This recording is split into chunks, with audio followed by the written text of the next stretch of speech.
Banjir yang menerjang Aceh membuat banyak daerah hilang tersapu banjir. Salah satunya adalah kota Lintang di Aceh Tamiang dan bagaimana warga korban banjir kini bisa bertahan hidup tanpa rumah mereka. Dan untuk mengetahui informasi terkini dari sana sudah ada rekan kami produser lapangan CNN Indonesia Irin Wardani. Assalamualaikum, selamat siang Irin. Jadi kalau sekarang sudah pemulihan, sudah pemenahan, apa yang bisa Anda ceritakan baik secara fisik bangunannya maupun psikologis bagi para korban begitu?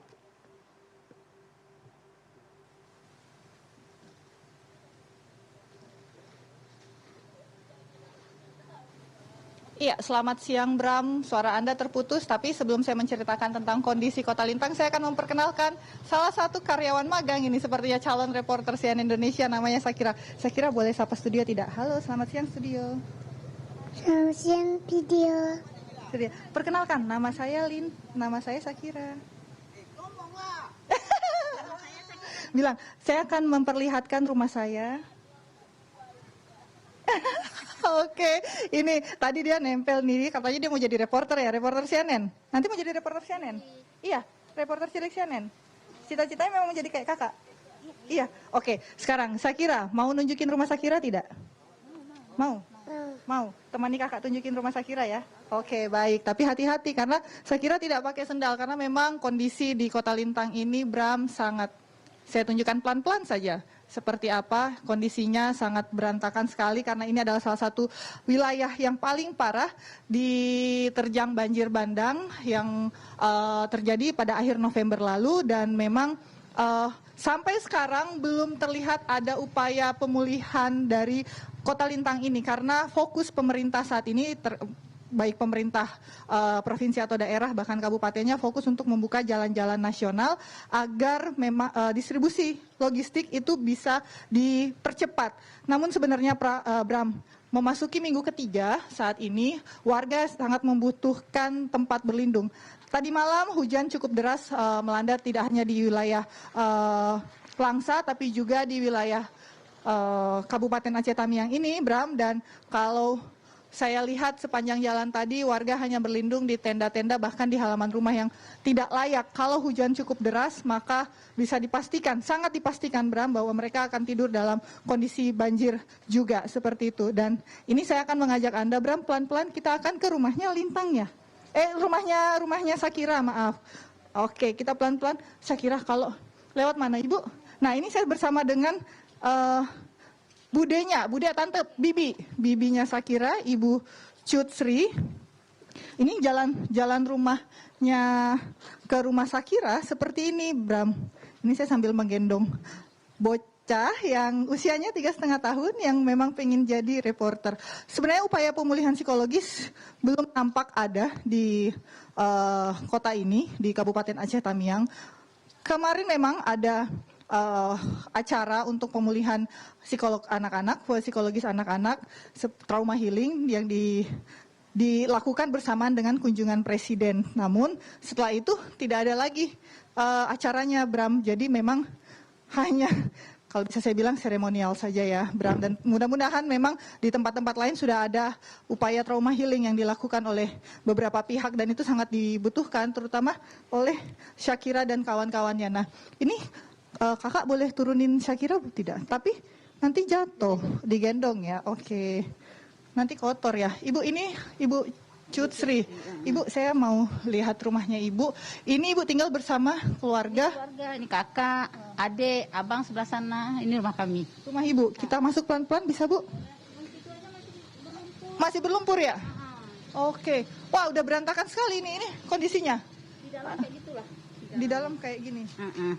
Di dalam berlumpur selutut. Habis itu apa tuh namanya, langit-langit ini jatuh. Langit-langitnya jatuh, di atasnya tuh berlumpur lagi. Lumpur lagi, dan lumpurnya memang setebal ini, Bram. Ya. Ini Di atas lutut lah. atas lutut, masih di atas lutut Iya. ya. Awas. Oke, kita Sini. ini agak berbahaya jadi kita pindah aja ya, Bu ya. Oke. Licin sekali. Ini saya sama Ibu bergandengan tangan. Ibu, untuk suplai air bersih gimana? Ya ada sih air masuk, cuman ya begini masih pelan-pelan kita, masih pelan-pelan ya sama adik, sama anak. Ibu selama ini tinggal di pengungsian di sebelah mana, Bu? Di seberang, di kampung kesehatan, tempat kakak. Tapi jumlah bantuan sudah banyak. Alhamdulillah bantuan udah ada, air bersih udah ada. Cuma kami kayak selimut kayaknya di sini masih kurang. Selimut apa kayak alas tidur. Ya, kami di pengungsian pun kan itu apa nebang tempat orang. Walaupun sama kakak kan, niatnya mau pulang ke sini juga, tapi tempatnya kayak inilah, belum bisa ditempatin. Ini berarti Ibu sedekat Keluarga sini. Memang kompleks rumahnya ini semua keluarga-keluarga ya Bu ya? Sebenarnya ada juga yang berkeluarga kayak depan berkeluarga juga. Kalau kami ini 4 berkeluarga nih, adik kakak. Ya, semua kena. Ibu, ini kan sudah masuk 3 minggu, belum ada upaya perbaikan-perbaikan. Ibu sudah sempat berbicara dengan Ada sama apa di sini kayak floornya di sini ada. Katanya ada sih nanti perbaikannya nanti ada. Apa bantuannya ada nanti. Tapi ini ya kayak gini ya saat ini. Masih berlumpur-lumpur kayak gini kan kita mau pulang pun agak susah. Ini ponaan, anak saya juga masih kecil ya. Tinggal sama kakak sana, belum berani saya bawa ke sini.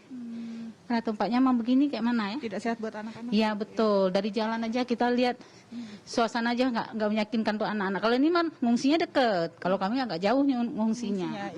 Agak jauh dari sini ya? Iya agak jauh dari Jadi tiap hari Ibu nengok rumah? Iya bolak-balik, jalan bolak-balik kayak gini. Tapi sehari-hari Ibu bekerjanya sebagai apa Bu sebelum bencana ini? Kalau suami ini apa berkayu, usaha kayu. Oh, mebel gitu ya? Iya, nggak mebel Kak, tapi kayu ngambil dari beli gitu, jual beli gitu. Iya. Habislah semua nih belakang gudang sebenarnya habis semua. Butuh waktu lama ya Bu untuk recovery ya? Rasanya kayak gitu. Mungkin bukan kami aja di Kota Lintang nih, mungkin kalau khusus Kota Lintang mungkin seluruh Kota Lintang ya. Rasanya sih habis semua nih. Perbaikannya mungkin lama lah ya. Mudah-mudahan sih pemerintah ada apa bantuan mungkin dari pemerintah secepatnya mungkin ya. Alat berat ya? Iya, Karena memang alat berat, Bram, sekali lagi difungsikan utamanya buat jalan-jalan nasional. Tapi warga seperti Ibu Cutsri berharap alat berat juga bisa membantu. Iya betul. Mudah-mudahan bisa membantu kami masyarakat juga, nggak di jalan aja mungkin ya. Mungkin ke rumah-rumah masyarakat juga ada bantuan kayak gitu. Karena kayak gini Kak, di depan ini berantakan semua. Kalau nggak ada bantuan alat berat bagaimana? Kan nggak bisa juga. Nggak bisa diselesaikan ya. Ibu Cutsri, terima kasih banyak. Kita bisa keluar lagi pelan-pelan jalannya.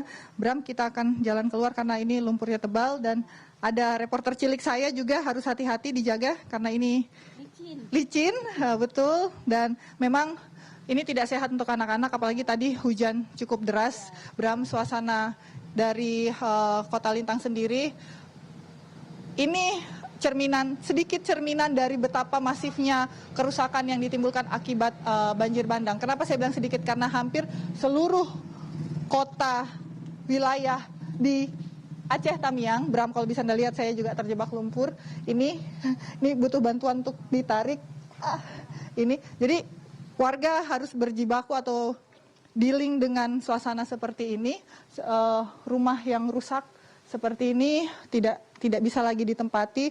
Tidak hanya di Kota Lintang. Tadi saya bilang kenapa ini cerminan sedikit. Karena kalau kita lihat keseluruhan, Kota Lintang juga kemudian di beberapa kota, Babo yang sampai sekarang belum bisa disentuh dengan bantuan karena jalurnya masih terputus dan butuh waktu lebih dari 2 jam untuk berangkat ke Babo dan juga jalur-jalur longsor.